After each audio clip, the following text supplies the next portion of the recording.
Hello সবাইকে, আমার ছোট্ট একটা মিনি ব্লগে তোমাদের অনেক অনেক স্বাগতম। তো তোমাদের আগে দেখিয়েছিলাম গোপালকে সাজিয়েছি, সেটাও তোমাদের সঙ্গে শেয়ার করেছি।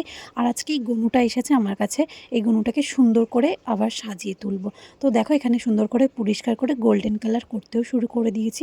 এই গনুটার যে জুয়েলারি আছে আর বিডগুলো রয়েছে, এগুলোতে পুরোটাই গোল্ডেন কালার করেছি। আর ভেতরের দিকে কপার কালার করেছি। এই গনুটা কমপ্লিট করতে আমার প্রায় 3 দিন সময় লেগেছে।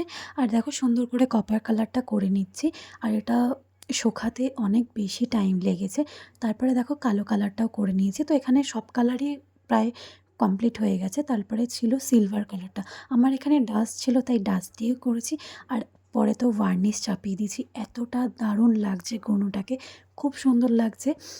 যেই ক্লায়েন্ট দিয়েছে, মানে একটা দাদা দিয়েছে আর কি, তারও রিভিউ শেয়ার করব। আর তোমরাও কিন্তু জানিও যে গনুটাকে কেমন লাগছে, গনুটা আগে কেমন ছিল আর এখন কেমন হয়েছে সেটার ফটোও তোমাদের সঙ্গে শেয়ার করেছি।